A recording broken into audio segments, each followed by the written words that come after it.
നമുക്ക് വേദയുടെയും വിക്രത്തിന്റെ ഇന്നത്തെ നല്ലൊരു കഥ കേട്ടാലോ? അങ്ങനെ ഇന്നത്തെ കഥയില് വിക്രം മുറിയിലെ വേദയെക്കുറിച്ച് ചിന്തിച്ചിരിക്കുകയാണ്. ആ സമയത്ത് വിക്രത്തിന് മനസ്സിലേക്ക് വേദയെക്കുറിച്ചുള്ള പല ഓർമ്മകളും വരുന്നുണ്ട്. അപ്പോഴാണ് വിക്രം അവിടെ ഇരുന്നൊരു ചെറിയൊരു പെട്ടി ഉണ്ടായിരുന്നു, അത് തുറന്നു കഴിഞ്ഞപ്പോൾ അതിനകത്ത് കുറെ പേപ്പറുകൾ. അത് വിക്രം കയ്യിലെടുത്തു. അതൊരു എഗ്രിമെന്റ് പേപ്പർ ആയിരുന്നു. പിന്നീട് വിക്രത്തിന് അതിനെക്കുറിച്ചുള്ള ഓർമ്മ വരികയാണ്.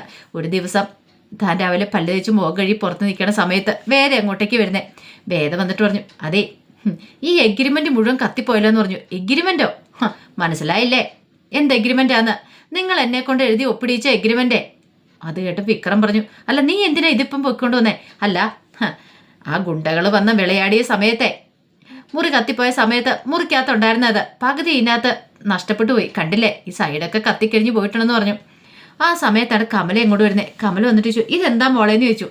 ഇതോ, ഞങ്ങളുടെ കല്യാണം കഴിഞ്ഞേ 2-3 മാസം കഴിഞ്ഞ് കഴിഞ്ഞപ്പോഴത്തേനും ഈ നിൽക്കുന്ന വിക്രം ഉണ്ടല്ലോ എഴുതി തയ്യാറാക്കിയ എഗ്രിമെന്റ് ആയിരുന്നു പറഞ്ഞു.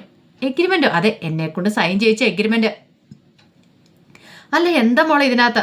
എന്താ ഇതിനകത്തുനിന്നോ? കുറെ പ്രധാനപ്പെട്ട കാര്യങ്ങൾ എഴുതി ചേർത്ത് വെച്ചിരിക്കുക. അമ്മയ്ക്ക് കേൾക്കണോന്ന് ചോദിച്ചു. കേൾക്കണം. അപ്പോഴേക്കും വിക്രം പറഞ്ഞു, വേണ്ട വേദയെന്ന് പറഞ്ഞു. ഞാൻ വായിക്കാം, പക്ഷേ സൈഡൊക്കെ കുറെ കത്തിക്കഴിഞ്ഞ് പോയിട്ടുണ്ട്. എന്നാലും സാരമില്ല, എനിക്കറിയാം എൻ്റെ അകത്തെ കണ്ടന്റ് എന്താന്ന്. ഞാൻ വായിച്ച് കേൾപ്പിക്കാന്ന് പറഞ്ഞു. അങ്ങനെ ഒടുവിൽ വേദ വായിക്കാൻ തുടങ്ങുകയാണ്. വിക്രത്തിന് ആകെപ്പാടെ ഒരു ചമ്മലായിപ്പോയി. വേദ പിന്നീട് വായിച്ചു. വിക്രം സുധാകരൻ എഴുതി തയ്യാറാക്കുന്നേ എന്നൊക്കെ പറഞ്ഞുകൊണ്ട് ഇങ്ങനെ വായിക്കുകയാണ്. അപ്പം അതിൻ്റെ കണ്ടന്റ് എന്ന് പറഞ്ഞിട്ട് ഒന്നാമത്തേന്ന് പറഞ്ഞാൽ ആൾക്കാരുടെ മുന്നിൽ മാത്രമായിരിക്കും നമ്മൾ ഭാര്യ ഭർത്താക്കന്മാർ. നാട്ടുകാരുടെ മുന്നിൽ വെച്ചാണ് കൈ പിടിച്ചെങ്കിലും അവരുടെ മുന്നിൽ മാത്രം ഭാര്യ ഭർത്താക്കന്മാരായിട്ട് ജീവിക്കുള്ളൂ. മുറിയിൽ നമ്മൾ 2 സ്വകാര്യ വ്യക്തികളായിരിക്കും. നമ്മൾ തമ്മിൽ യാതൊരു അടുപ്പം ഉണ്ടായിരിക്കില്ല. പിന്നെ വീട്ടുകാരുടെ മുന്നിലും അതുപോലെയൊക്കെ തന്നെ ആയിരിക്കും. അത് മാത്രമല്ല, ഇനിയിപ്പം 2 വീട്ടുകാരുടെ സ്വത്തുക്കൾ മേലെ 2 പേർക്ക് അവകാശം ഉണ്ടായിരിക്കില്ല. അതായത് ഈ വീട്ടിലെ സ്വത്തിൻ്റെ പേരിൽ വേദ അവകാശം പറയാൻ പാടില്ല. അതുപോലെ തന്നെ വേദയുടെ വീട്ടിലെ സ്വത്തിൻ്റെ പേരിൽ ഞാനും അവകാശം പറയാനൊന്നും വരത്തില്ല. അത് മാത്രമല്ല, ഇനി കുറച്ചാൾ കഴിയുമ്പോൾ നമ്മളിങ്ങനെ കൂടുതൽ നാൾ ഒന്നിച്ച് ജീവിച്ച അടുപ്പമൊക്കെ തോന്നുവാണെങ്കിൽ ഈ എഗ്രിമെൻറ്റിൽ മാറ്റം വരുത്താവുന്നതാണ്.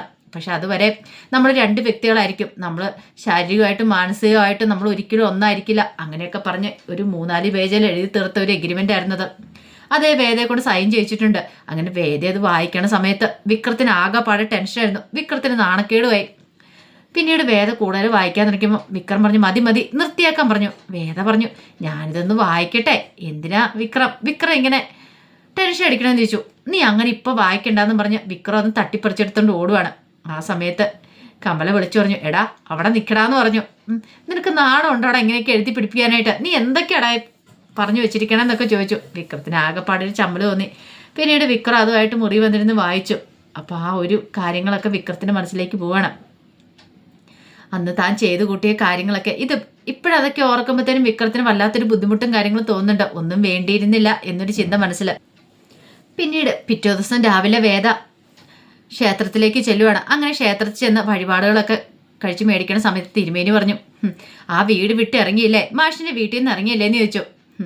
അല്ല, വിക്രത്തിനെ നന്നാക്കാൻ ശ്രമിച്ചിട്ട് ഒടുവിൽ ആ വീട് വിട്ട് ഇറങ്ങേണ്ടതായിട്ട് വന്നു. എന്ത് ചെയ്യാൻ പറ്റും, ചിലരുടെ കാര്യം ഇങ്ങനെയാ. നമ്മൾ എത്ര നന്നാക്കാൻ ശ്രമിച്ചാലും അവരൊന്നും നന്നാവത്തില്ല എന്നൊക്കെ പറഞ്ഞു. അതിന് വേദ മറുപടി ഒന്നും പറഞ്ഞില്ല. വേദയ്ക്ക് നല്ല വിഷമമുണ്ടായിരുന്നു. അങ്ങനെ പുറത്തേക്ക് വരുന്ന സമയത്താണ് കമല അങ്ങോട്ട് വരുന്ന ക്ഷേത്രത്തിലേക്ക്. കമലയെ കണ്ടു കഴിഞ്ഞപ്പോൾ വേദയ്ക്ക് ഭയങ്കര സന്തോഷമായി. അമ്മയെന്നും പറഞ്ഞ് ഓടി ചെന്നാൽ കയ്യിലേക്ക് പിടിക്കുകയാണ്. കമലയുടെയും കണ്ണൊക്കെ നിറഞ്ഞു വന്നു. പിന്നീട് വേദയോട് വെച്ച് സുഖമാണോ മോളെന്ന് ചോദിച്ചു. വേദ അതിന് മറുപടി ഒന്നും പറഞ്ഞില്ല. ഈ സമയത്ത് കമല പറഞ്ഞു, മോളെ, നീ ആ വീട്ടിൽ നിന്ന് ഇറങ്ങി പോണ സമയത്ത് എനിക്കറിയായിരുന്നു കുറച്ച് നാൾ കഴിഞ്ഞ് കഴിയുമ്പോൾ നീ അങ്ങോട്ടേക്ക് തിരികെ വരും. ഒത്തിരി കാലം നിനക്കും വിക്രത്തിനും പിരിഞ്ഞിരിക്കാൻ പറ്റില്ല എന്ന്. പക്ഷെ പിന്നീടാണ് മനസ്സിലായത് അങ്ങനെയൊന്നും ആയിരുന്നില്ല കാര്യങ്ങളെന്ന്. കോടതിയിൽ നിന്ന് കിട്ടുന്ന ഒരു തുണ്ട് പേപ്പറെ തീരാനുള്ളതുള്ളൂ നിങ്ങൾ തമ്മിലുള്ള ബന്ധമെന്ന്. അങ്ങനെയാണോ മോളേന്ന് ചോദിച്ചു. അമ്മ എന്തൊക്കെയാ പറയണേ? ഇത് കേട്ട് കഴിഞ്ഞപ്പോഴത്തേനും കമല പറഞ്ഞു, മോളെ, ശരിക്കും ഒരു പെൺകുട്ടി കല്യാണം കഴിച്ചിട്ട് വീട്ടിലേക്ക് വരുമ്പോൾ അവൾക്ക് അവിടെ കിട്ടുന്ന ഒരു ഭർത്താവിനെ മാത്രമല്ല, അച്ഛനെ, അമ്മയും, സഹോദരിമാരെയൊക്കെയാണ്. അവരുമായിട്ട് അവർക്കൊരു ബന്ധവും കാര്യങ്ങളൊക്കെ ഉണ്ടാവും. പക്ഷേങ്കിൽ എല്ലാം ഒരു നിമിഷം ഇട്ടെറിഞ്ഞിട്ട് പോകാമെന്ന് പറഞ്ഞാൽ അതത്ര എളുപ്പമായിട്ടുള്ള കാര്യമല്ല. ഒരു പേപ്പറെ തീർക്കാൻ പറ്റും, പക്ഷേങ്കിൽ മിക്കവാറും മനസ്സിൽ പല കാര്യങ്ങളുണ്ടായിരിക്കും. അവിടുന്ന് പോകുന്ന സമയത്ത് അങ്ങനെയൊക്കെ കുറേ ഉപദേശങ്ങളൊക്കെ കൊടുക്കുകയാണ്. വേദ ചോദിച്ചു, അമ്മ എന്തിനാ അമ്മ ഇപ്പം ഇങ്ങനെയൊക്കെ പറയണേ?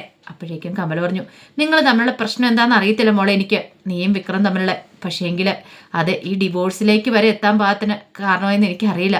ഡിവോഴ്സോ? അത് മോളെ, നീ ആ ഡിവോഴ്സ് പേപ്പർ അയച്ചു കഴിഞ്ഞപ്പോൾ ഞങ്ങൾ എത്രമാത്രം വേദനിച്ചെന്നറിയാവോ? ഞാൻ ഡിവോഴ്സ് പേപ്പർ അയക്കാനോ? അമ്മ എന്തൊക്കെ പറയണേ? അല്ല, അപ്പം മോൾ അയച്ചില്ലേ? ഇല്ലമ്മേ, ഞാൻ അറിഞ്ഞിട്ടില്ല, ഞാൻ അയച്ചിട്ടില്ല എന്ന് പറഞ്ഞു. കമല ആകെപ്പാടെ ഞെട്ടിപ്പോയി. അപ്പോഴേക്കും വേദയുടെ മനസ്സിലേക്ക് ശ്രീകാന്തിന്റെ മുഖം ഓർമ്മ വന്നു. അന്ന് ശ്രീകാന്തിന്റെ ഓഫീസിൽ വെച്ച് ആ പേപ്പറിൽ സൈൻ ചെയ്യിച്ച് മേടിച്ച്. ഓഹോ, അപ്പൊ ശ്രീയേട്ടനാണ് ഇതിന്റെ പിന്നിൽ കളിച്ചിരിക്കുന്നത്. അപ്പോഴേക്കും കമല ചോദിച്ചു, എന്താ മോളെ ഇരുന്ന് ചോദിച്ചു. അമ്മ പേടിക്കൊന്നും വേണ്ട, ഞാൻ ആ പേപ്പർ അയച്ച ഞാനല്ല, അതാരാന്ന് എനിക്ക് വ്യക്തമായിട്ടറിയാം. അമ്മ ധൈര്യമായിട്ടിരിക്കാൻ പറഞ്ഞ് കമലയെ ആശ്വസിപ്പിച്ചിട്ട് വേദ നേരെ വീട്ടിലേക്ക് പോവാണ്. കമലയ്ക്കൊന്നും മനസ്സിലായതുമില്ല. പക്ഷെ ഒരു കാര്യം ഉറപ്പായി, വേദയല്ല ഇത് ചെയ്തിരിക്കുന്നത്. വേദയ്ക്ക് ഡിവോഴ്സിന് താല്പര്യമില്ല. ആ ഒരു സന്തോഷം കമലയ്ക്കും ഉണ്ടായിരുന്നു. പിന്നീട് വേദ നേരെ വന്ന് ശ്രീകാന്തിന്റെ മുറിയിലേക്ക് കയറുവാണ്. ശ്രീകാന്തിനെ കണ്ടു കഴിഞ്ഞപ്പോൾ വേദയ്ക്ക് നല്ല ദേഷ്യമായിരുന്നു. വേദ ചോദിച്ചു, ശ്രീയേട്ടാ, നിങ്ങൾ വക്കീൽ നോട്ടീസ് അയച്ചായിരുന്നെന്ന് ചോദിച്ചു. വക്കീൽ നോട്ടീസാ? എന്താ മനസ്സിലായില്ലേന്ന് ചോദിച്ചു. ഓ, അത് ഡിവോഴ്സ് നോട്ടീസിന്റെ കാര്യമാണ്. അതെ, അയച്ചായിരുന്നു. നിങ്ങൾ ആരോട് ചോദിച്ചിട്ടാ അയച്ചെന്ന് ചോദിച്ചു. ആരോട് ചോദിച്ചിട്ടാന്നോ? നിന്നെക്കൊണ്ട് ഞാൻ സൈൻ മേടിപ്പിച്ചായിരുന്നല്ലോ. അതെന്തിനു വേണ്ടിയാന്ന് ചോദിച്ചേ. ഓഹോ, നിനക്കെന്താ ഓന്തിന്റെ നിറം മാറുന്നു, അല്ല നിറം മാറുവാണോ?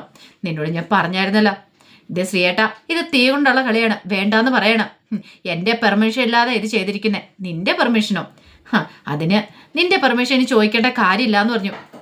അത് കേട്ടുകഴിഞ്ഞ് വേദയ്ക്ക് ദേഷ്യമായി. വേദ പറഞ്ഞു, എന്തിനു വേണ്ടിയാ ശ്രീയേട്ട ഇതൊക്കെ ചെയ്തേന്ന് ചോദിച്ചു. നിനക്ക് വേണ്ടിയിട്ട്, നിന്നെ അവന്റെ പിടിയിൽ നിന്ന് രക്ഷിക്കാൻ വേണ്ടിയിട്ട്.